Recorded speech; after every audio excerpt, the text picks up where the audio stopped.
I have more rage towards Twitter SEO, where people are just calling people out and being angry over nothing and trying to make people feel bad.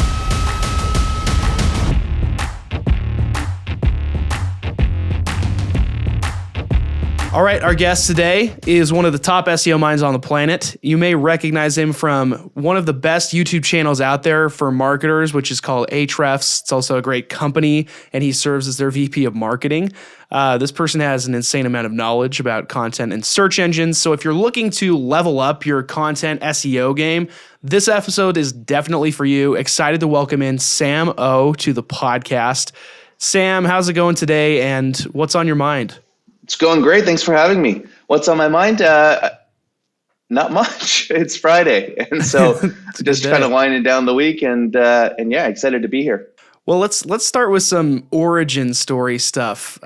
You're pretty well known amongst marketers, especially now, because the Ahrefs YouTube channel, along with the blog, are kind of go-to references for any marketer, anybody that's trying to build a blog, not even necessarily marketers, just anybody trying to build something digitally. Now, everybody knows Ahrefs, but it wasn't always that way. I'm sure there was a time when you were just getting started. There must have been. I'm wondering if you can take us back to that time, if you remember when you very first heard about SEO or decided that you wanted to kind of dip your toes into this.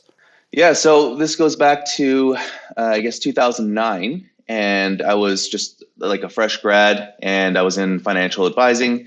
And long story short with that, I realized it just wasn't for me. And I was like, yo, I'm young. And so this is the time to go and try something. If I screw up, then like I still have my whole life ahead of me. And so I started a website not knowing anything. And I just didn't know how to get traffic to it. So I started with like Craigslist, and I tried to drive traffic from there. And then I got into forums, and then I finally discovered SEO, hired a company with like all the savings that I had, and same story that I'm sure you've heard from a lot of people is it just didn't go well. And that company ghosted me eventually, closed down their offices and everything. And that is what motivated me to learn. So I am like a hyper competitive person. And so just that rage fueled me to figure it out on my own. And so eventually, like I was working like 18-hour days for over a year straight. And I finally kind of found what worked. And yeah, I just got into it, and I started learning it. I sold that company off in 2012. And from there, I started building out other companies in e-commerce affiliates. I ran some ad sites as well, and I eventually ran an agency. And from agency, what came Ahrefs. And the short story of that is I was trying to get Ahrefs as a client, and instead they got me as an employee. The old switcheroo. They really did a number on you there. Yeah, they did. They got me good. Well, it's interesting you talk about your competitive nature and everything. You come across as so calm and chill in the videos. Like the whole YouTube channel is like, hey, here's some cool tips on SEO, and you just go through it so calmly. And behind the scenes, there's like this competitive fire apparently that I didn't know about. Yeah, it's always there. That's why my content is scripted, because otherwise I'll just be throwing rage bombs and it'll turn people off. So I gotta script that out. Well, while we're on the subject of rage, when you're talking SEO with people, you have hot takes, I'm sure. You've got a lot of stuff that comes up pretty often where you're like, oh my gosh, don't do that. That's terrible advice. What are those things that just absolutely irk you with SEO, falsehoods or things that people do that you just wish they would never do? You know, surprisingly, there's not a lot, because if they do it, it doesn't impact me. It's actually better for me because I'm competing against these people. So, but I will share some of them. Some things are, meeting certain word count quotas. And when they hire freelance writers, they're like, oh, it needs to be between 2,000 to 2,200 words. And the reason why they do that is so that they can rank. It's not so much as I think we can cover the topic within this range. So that's one thing. Another is backlinks don't matter. That one actually drives me a little bit crazy. You look at any of the sites in Ahrefs who have had like explosive growth, and you'll see that literally backlinks and organic traffic go up together. Yeah, like the things like of saying like LSI keywords, like I'm sure you've heard that and stuff. It doesn't bother me. It's just like they're talking about semantic relationships with words and entities and phrases, and like, yeah, the actual wording and stuff doesn't bother me. It's just yeah, I don't have too much rage towards those things. It's more I have more rage towards Twitter SEO, where people are just calling people out and being angry over nothing and trying to make people feel bad. So Yeah. yeah. Twitter is wont to do that. Yeah, for sure that happens. Well, now there's this trend where you're seeing a lot of AI companies, like SEO AI companies, using semantic relationships to try to basically say if you use all these combinations of words this amount of times, then you're going to rank. And I am curious to hear your thoughts on the viability of that, and if you think that that's a legit strategy, or if it's kind of like a nice to have, or maybe not even that. Are you talking about AI content or content optimization tools? Kind of both. So like there's stuff like Surfer where you can basically build a document there and it's going to give you 1,000 words to inject into your content. Then you've got AI content generators where the quality's not always there, but you can use it as a baseline. I guess more on like the Surfer side where you're using semantic Yeah. relationships to basically say, here's the number of words you should put in, here's the ones you should put in for this many instances. Is that just not even a good strategy? Yeah, so I think it depends. Like for people who know how to write content that's optimized for search, I don't find that they're good to it's like Yoast. I don't know if you've ever used Yoast, but they have the red light, yellow light, green light, and some Classic. people like Yeah. you would see it in forums and they're like, I have a green light in Yoast, I have no idea why I'm not ranking.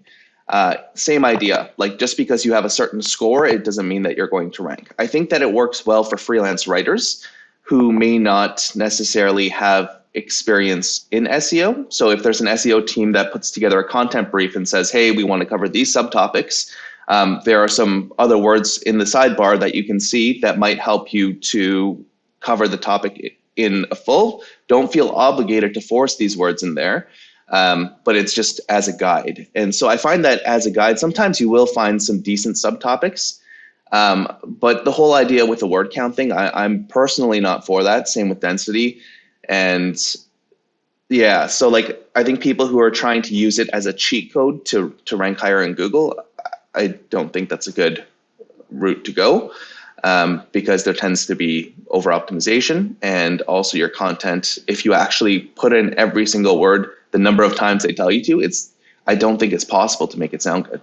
Yeah, I mean that's what it used to be, right? That's the positive change for SEO, is that we've kind of realized, oh, maybe we should make this legible to a human being and make them care about it a little bit more. Which you just brought up over optimization. I wanted to get into that a little bit.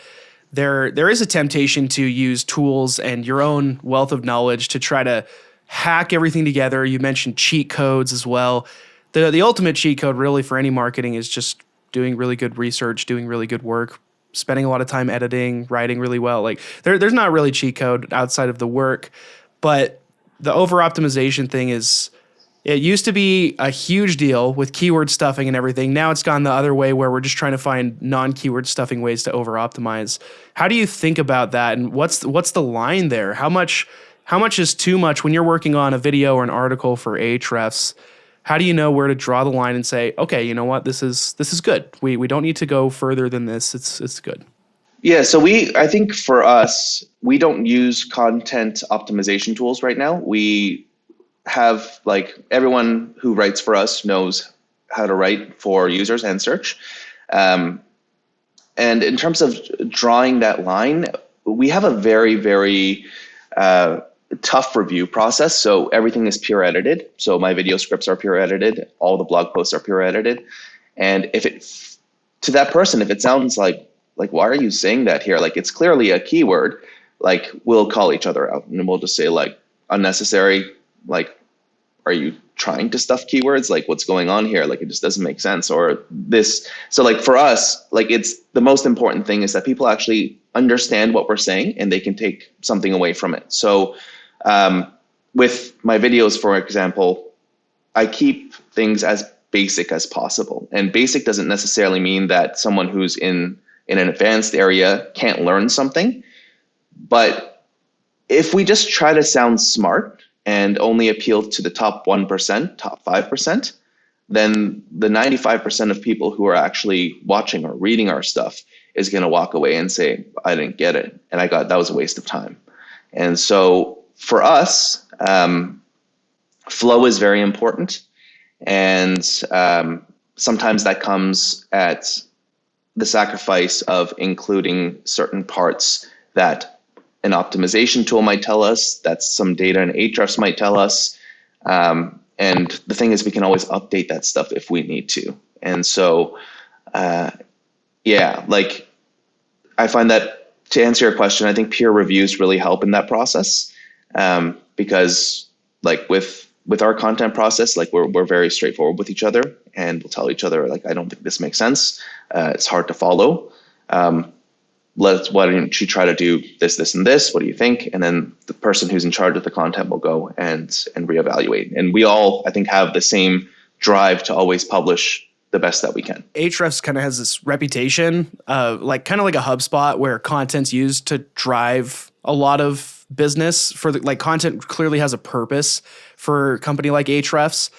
I am curious to maybe reverse engineer that a little bit. When we see the articles, we see the article and then we're like, okay, over time we see enough of this stuff. We have a good view of Ahrefs. We use it.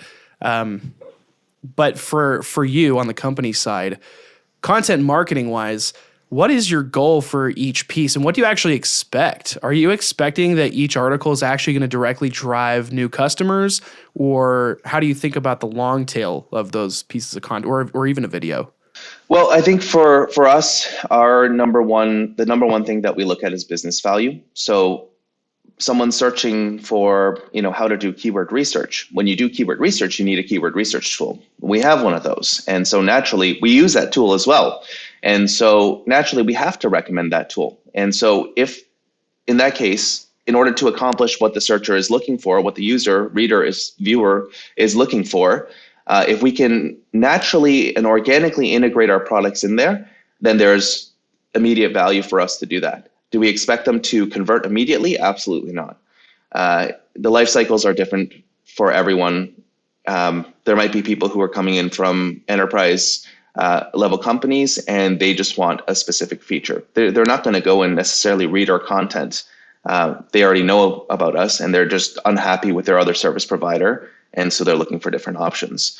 So strictly staying on the content side, the people who are actually searching for things where our products can naturally and organically be mentioned in order to accomplish that is kind of what we do. And we rate that on a business score between, I guess, 0 to 3, 3 being the highest, and we'll prioritize downwards. We've talked a lot SEO. Let's get into content marketing and SEO. We're going to start melting some stuff together. Hopefully this stays on topic here. But a lot of people have a hard time understanding how content marketing and SEO are actually completely different things, because it's creating content a lot of the time for both of those things.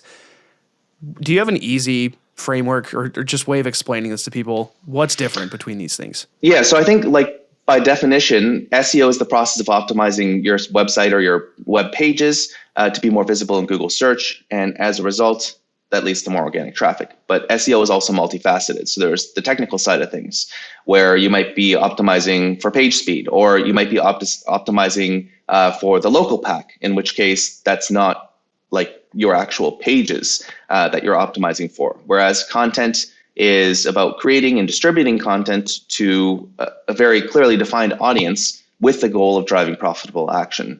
So the way that I see it is that content writing is you creating content for a specific audience, and that audience happens to use search engines. And in order to be visible in the search engines, you need to do SEO. So content marketing is the actual content itself, and then the search engine is the medium in which you're optimizing for, so that you can reach that audience. Do you think if I'm creating really good content but totally ignoring the SEO side, have you seen any case studies of people still just crushing it with SEO without actually paying attention to it? Oh man, this is tough, because I think Animals does well, and I haven't looked at their content recently, but I think before it seemed less search focused. And I haven't looked at them before, but you will get some hits in that.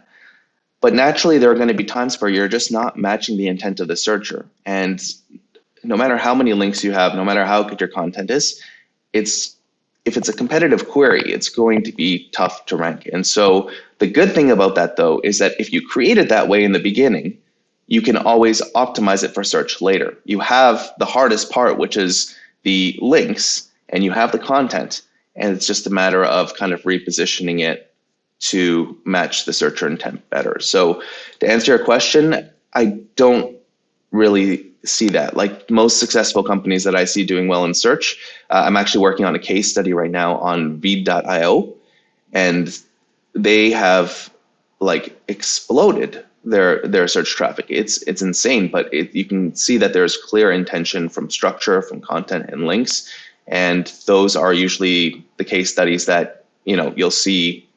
Like there's intention to optimize for their audience in search. Definitely. For your company, for Ahrefs, what does content marketing look like specifically? Because we kind of know what the SEO side looks like. It's pretty public. With you're basically sharing what you're doing along the way. What are all the different types of content that you all are caring about? Maybe just this could serve as a helpful exercise to give us an idea that content marketing is more than blog posts.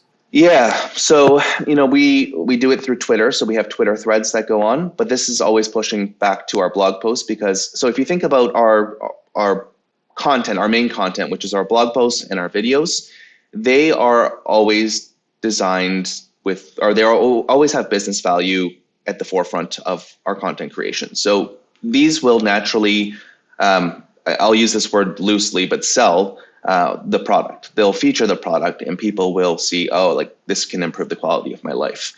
But then we'll use other mediums like social, and we'll do Twitter threads, and that can create a ton of engagement. So each writer will actually make a Twitter thread, and then there's usually a link back to that blog post.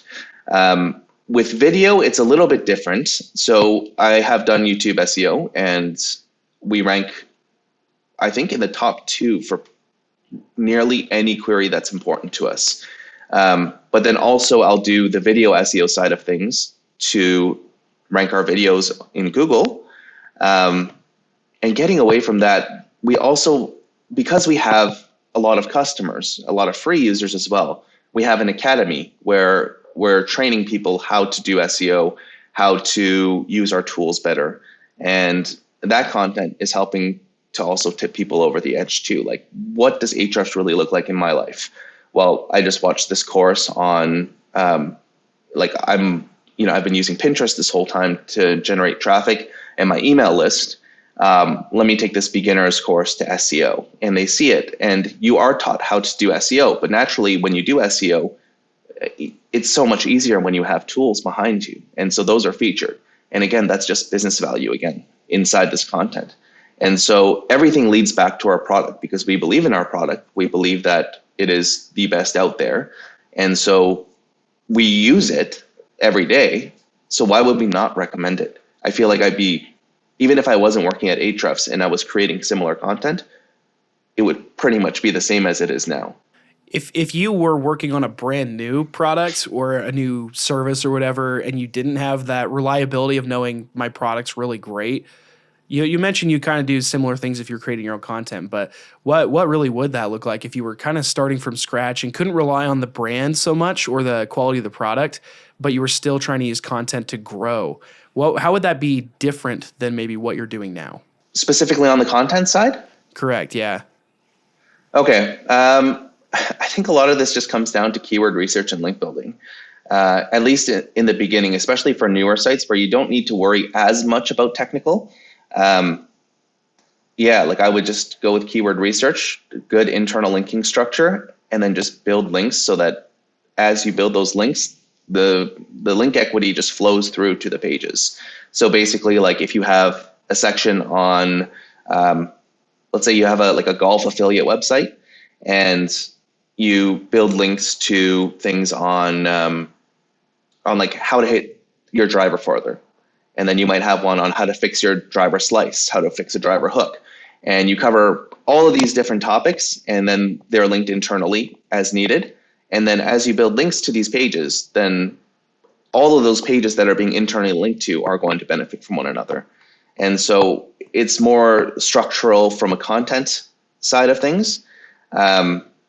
I don't know if that answers your question because you mentioned something about a product as well. That was more just to try to illustrate, like, if you're really working with nothing and It's and just a all you have grind. is, yeah. It's a grind, and I don't think there's anything wrong with that. Like I joined Ahrefs in 2018, and when I joined, like if you look back at our graphs for like referring domains and traffic, it was like very slow and steady. Like it's a grind, and we had people who were building links, we had people who were creating content.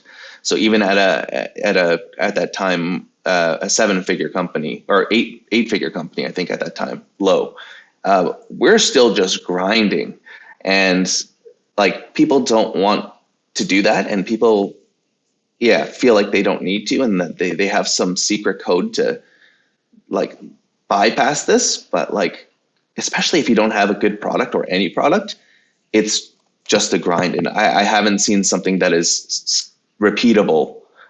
Like some people just happen to get lucky, or some people are very unique and are able to pull off certain things. But I haven't seen any kind of strategy that's repeatable where you don't have to go through that initial grind. And following up here on like things that you do with Ahrefs, do you all focus on any sales focused content? Like you had mentioned, I think you were doing a case study earlier. What other kinds of sales focused or customer generation type pieces do you really do? What other types of content marketing are you doing? Yeah, so right now I'm working on. We have a free product called Ahrefs Webmaster Tools, which is kind of like a Google Search Console where you get access to data for your websites that you own. And I'm working on some onboarding there. So in that onboarding, if we're talking about content, there's the email content, and then there's also videos that I've made for these people to actually train them on using these free tools and actually gaining value from it.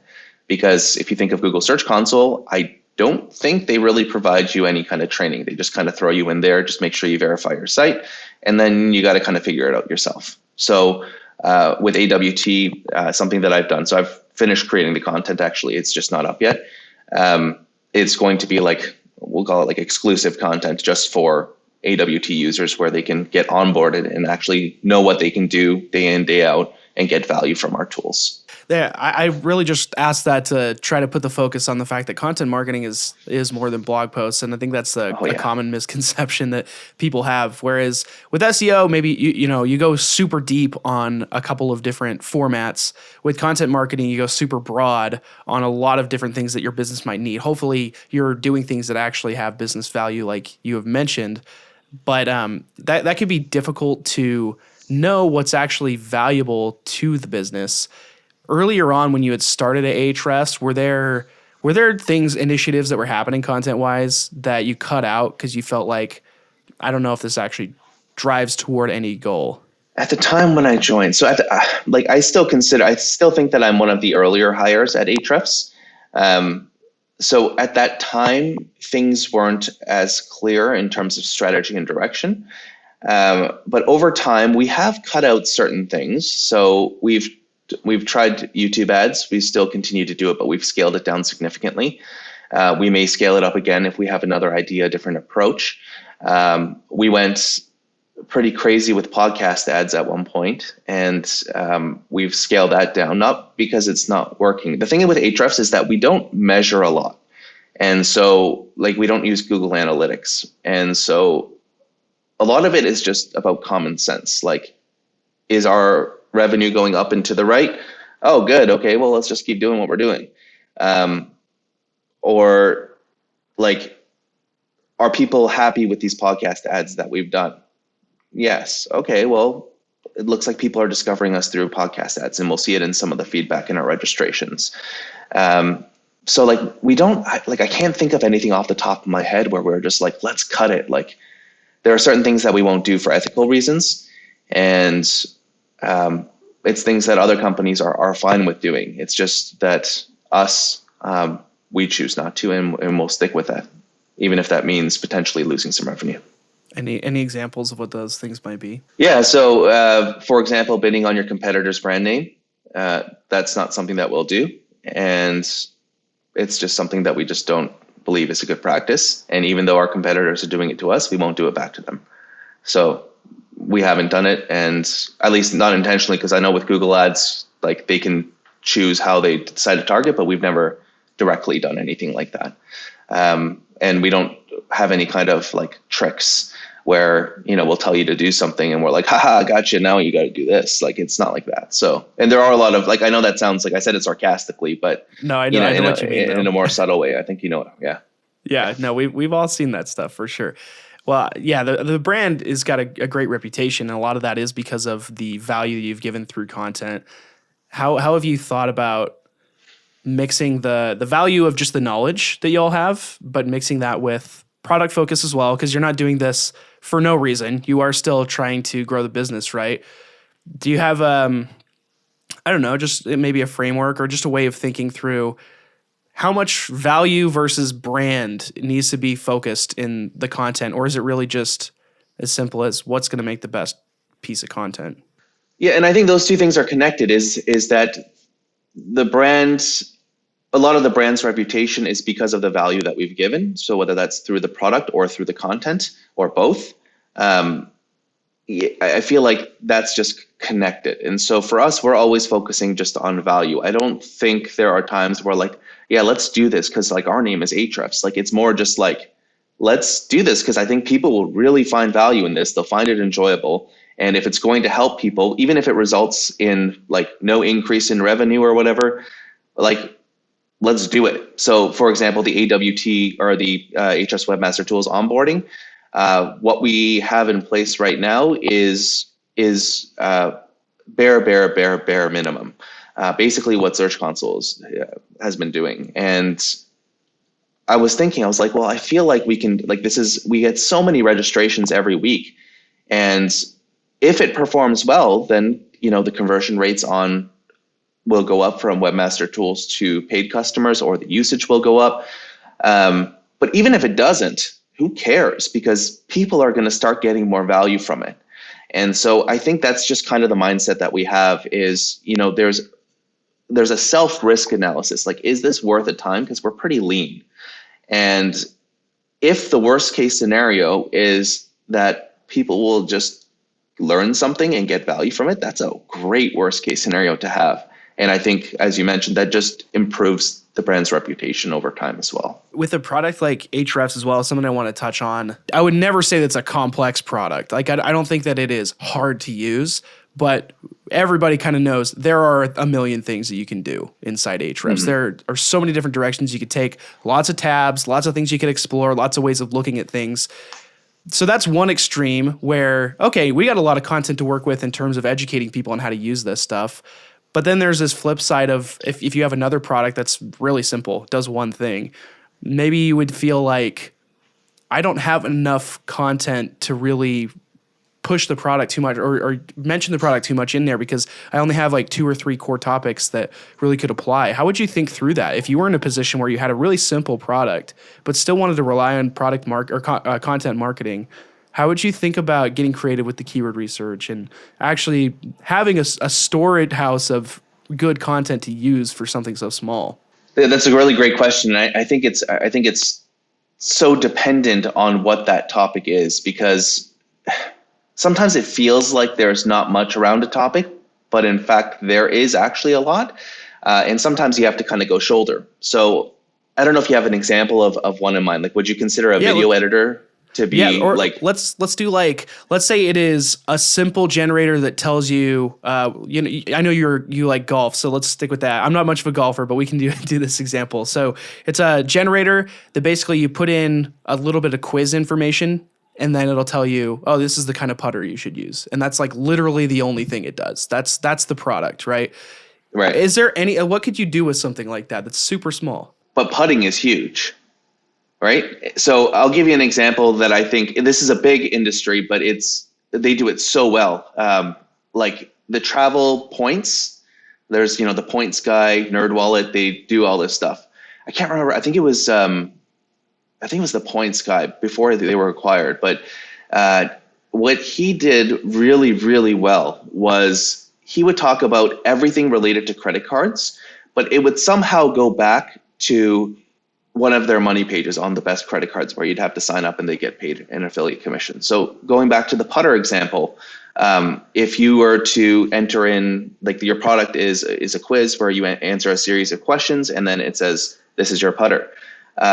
you could technically drive people back there all the time. So if your post was on how to decrease your three putts, then you could write an article and you can say, but it's important that you actually have the putter that's actually perfect for you. And then naturally that goes back, like try our assessment. It's free. And then at the end of the assessment, that there's a link to that putter that you get compensated for with an affiliate commission or whatever it might be. Or even if you start talking about drivers, you can say at the end that driving can only decrease this many strokes, but putting decreases this many strokes. It's critical that you actually have the right putter. And it just goes back to that same thing, is that it's all still connected, and you can still rank and create and rank these pages on basically anything golf and still go back to that core product. And if you have a core product like that, I don't know why you wouldn't do it for irons or for drivers or wedges or woods. Literally, there is a lot of opportunity in expanding from that one area. And also, even if you choose not to, for whatever reason, you can still recommend that product in there. And obviously, from a business value perspective, any topics related to putting is probably going to be the most important. And then, and you can even talk about mini putting, honestly.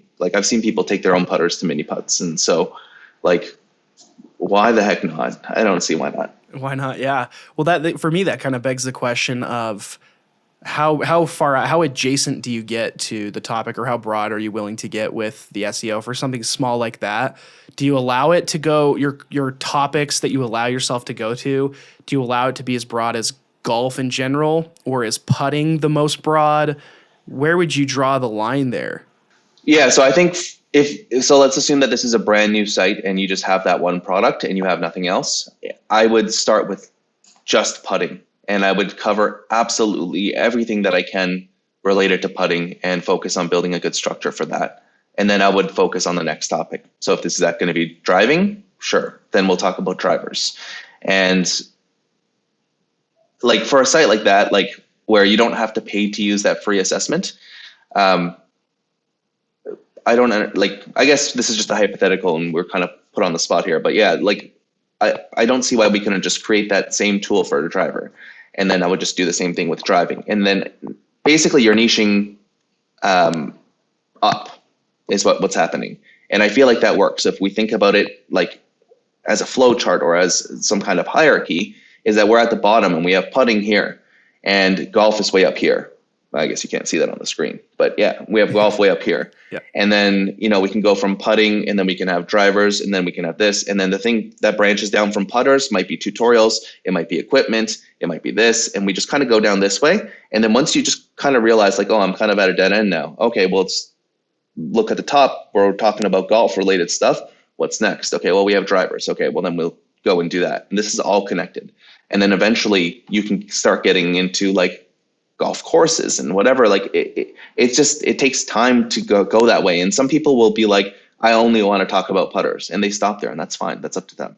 Well, it lends itself to a really natural way of expanding the product too. So if you're okay, well, I've really exhausted putting, but I'm still getting evergreen traffic for these things. So obviously that can just keep going. I can revamp if needed a little bit, but now I can move over to drivers, or now I can talk about, here's a quiz to tell you what golf course you would love playing on the most, things like that. You could start expanding. So that could be really interesting. Exactly. If you were just at the very beginning of that process, though, where you've got this quiz and the generator thing, and that's really all you have, I know we talked about LSI keywords, longer tail keywords.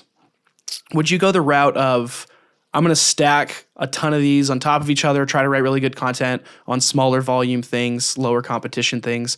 Or do you think that that's maybe a waste of work and you should try to go after more competitive things and just make the content really deep, really great? What do you think would be the most effective use of time there?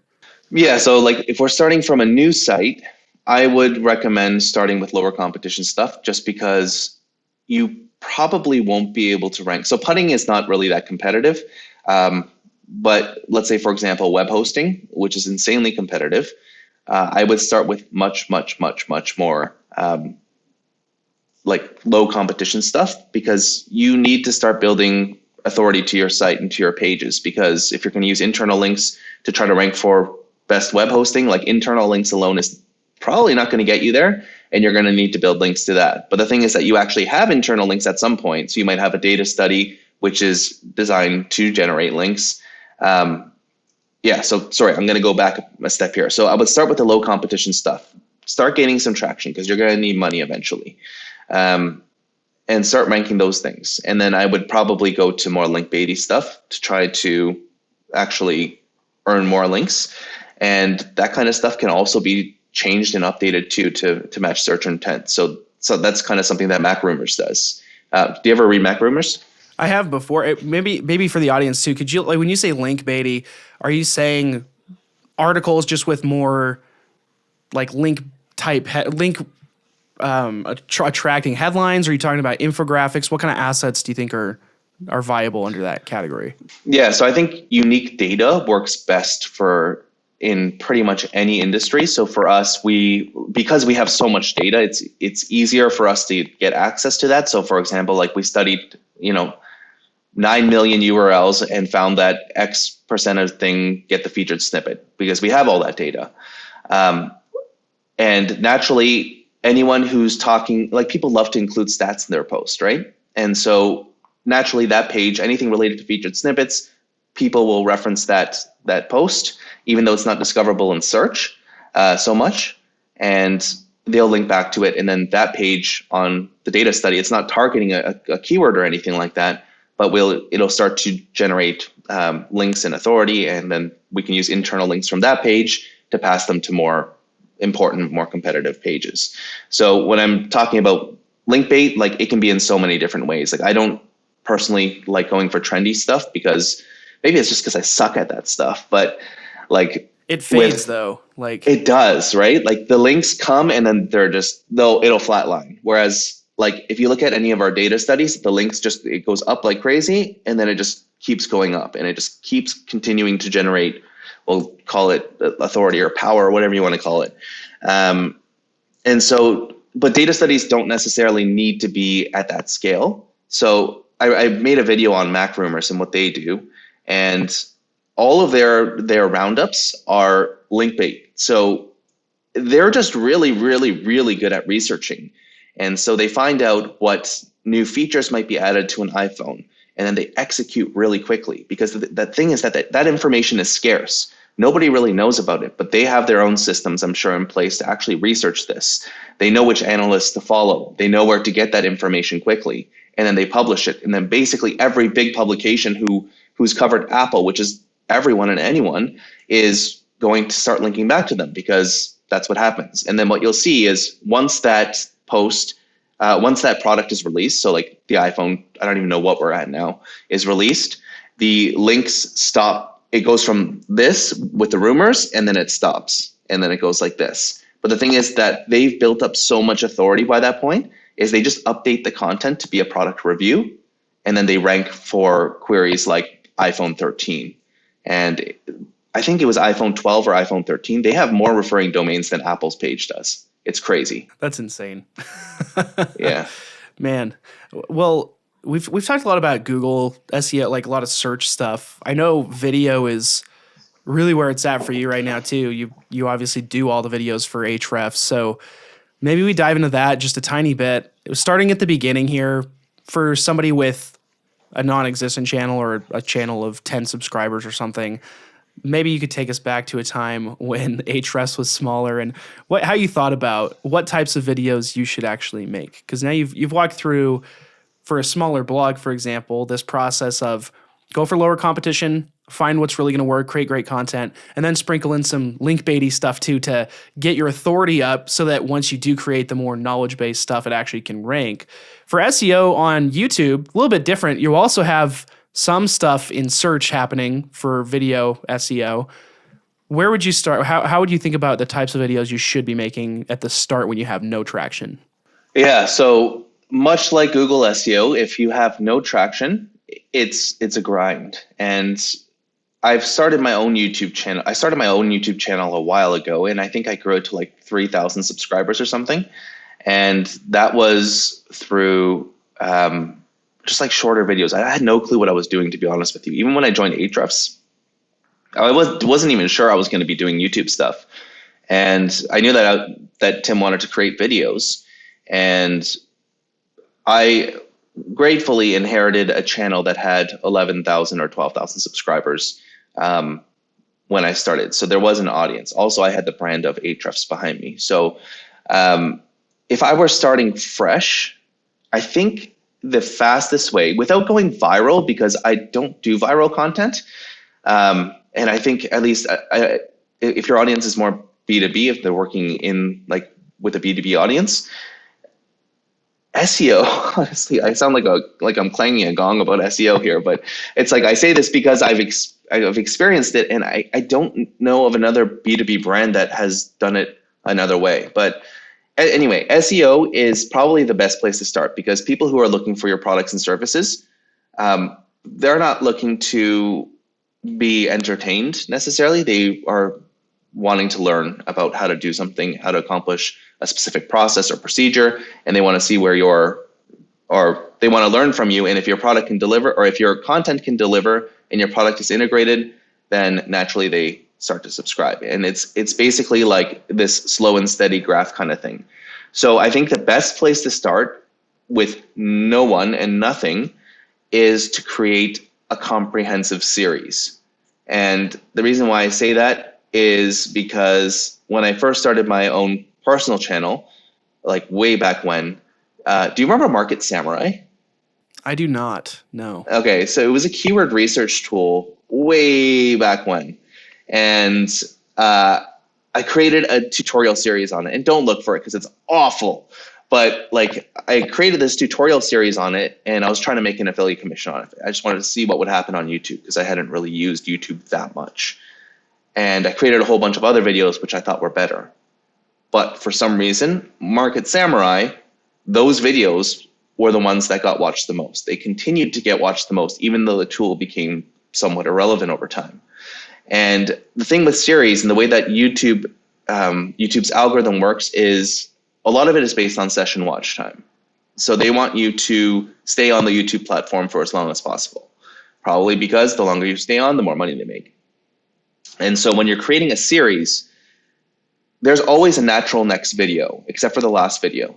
And so for us, we like on the Ahrefs channel, to give you an idea of scale, I think we were at like 220,000 subscribers at the time. I released a 14-part SEO course for beginners. And after that, so basically after you watch the first video, you have to watch the next video to continue. It's a course. You have to watch them in order. It's meant to be watched in a sequence. Just like any other TV show that you watch, you have, well, not any other TV show, but TV shows where you have to watch the first episode. You watch the pilot, then you have to watch the next one. There's a cliffhanger, so you have to watch the third one. There's no chance in hell you're going to skip to the fourth. And so creating that binge-worthy effect is kind of what you want to do. And for B2B, series and courses work really, really well. So next month, even, I'm releasing a course on advanced link building. And it's because the SEO course performed so insanely well. So like 14 videos, and then after we stitched all 14 videos together to have one more piece of content, which is the complete SEO course for beginners, which is 2 hours. And in a year, those videos accumulated like 1.3 million views. And the number of watch hours was like, I don't even know what it was in hours anymore, but it was something crazy, like 18 years of continuous watch time.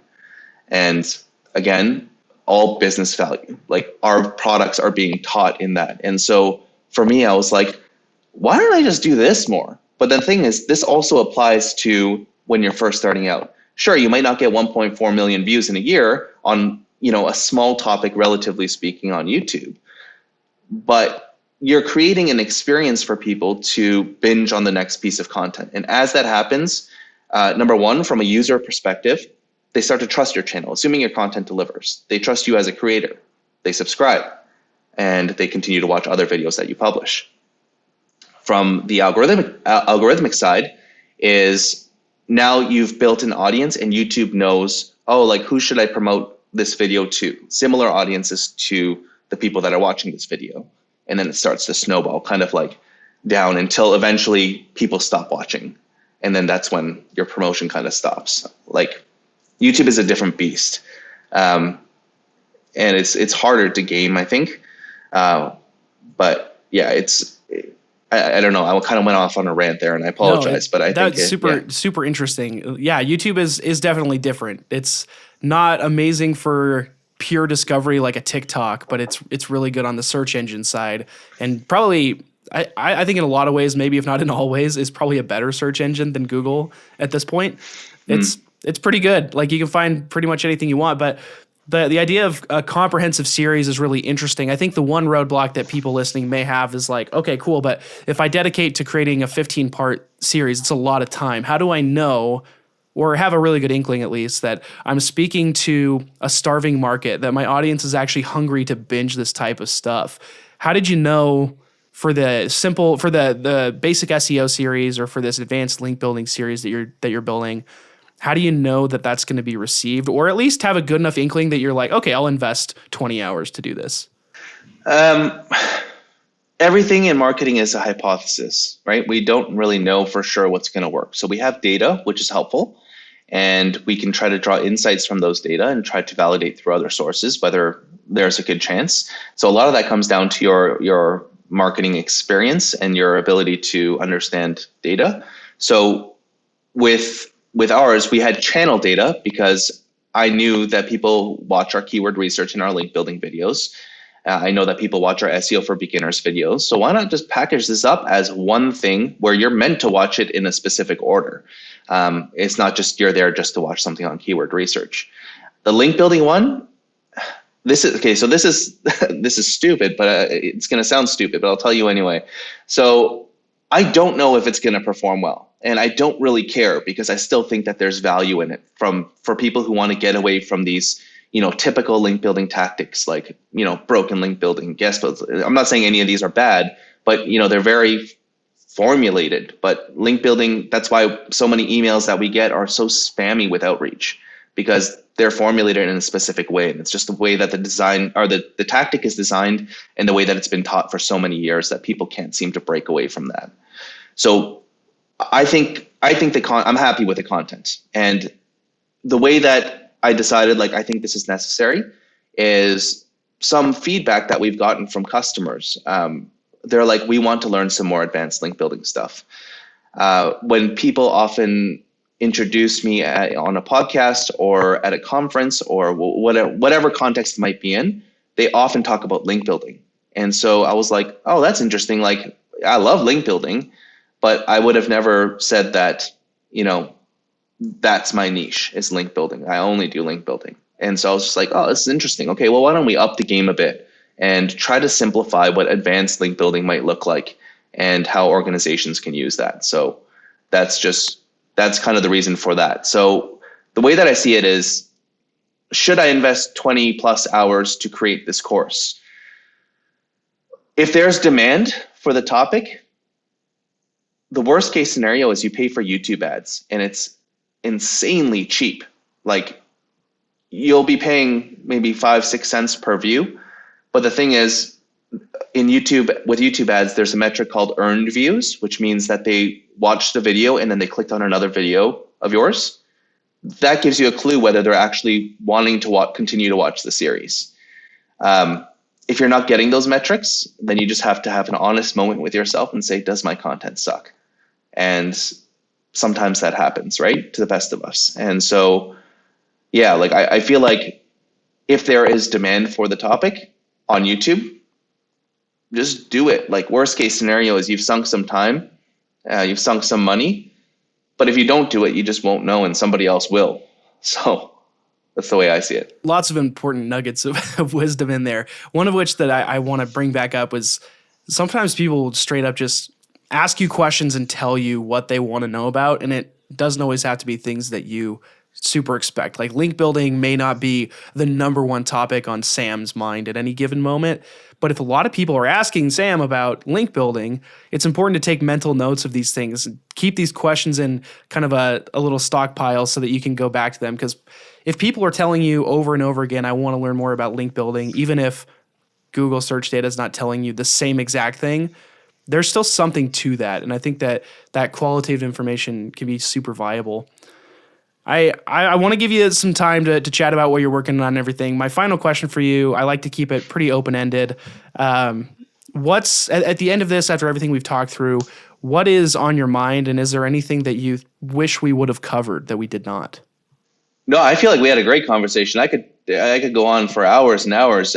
In terms of what's on my mind, I'm trying to think of a new way to do videos as well, and to reach a larger audience, because we have search down now, we have suggested down, we have browse down, but suggested and browse can also suggested are the videos in the sidebar, and then browse are the homepage impressions and clicks.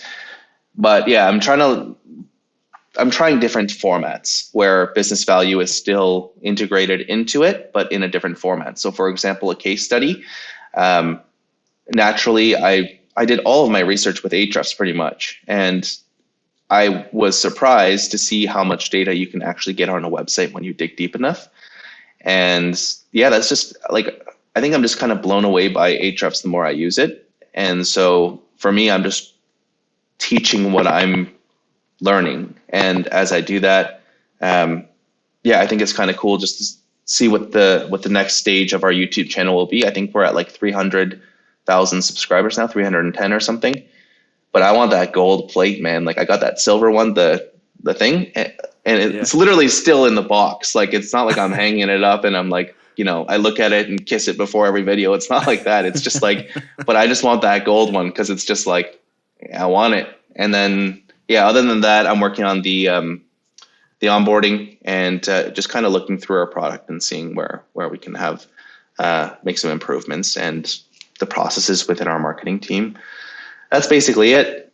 I love it. No, I mean, it's you'll see blogs out there that do really well with like business facing or business blogs, but business branded YouTube channels, it is hard to find really good ones. And Ahrefs is definitely one of those. So if you're not subscribed to Ahrefs YouTube channel, go for it. You're not going to regret it. You'll learn a ton about content and SEO specifically.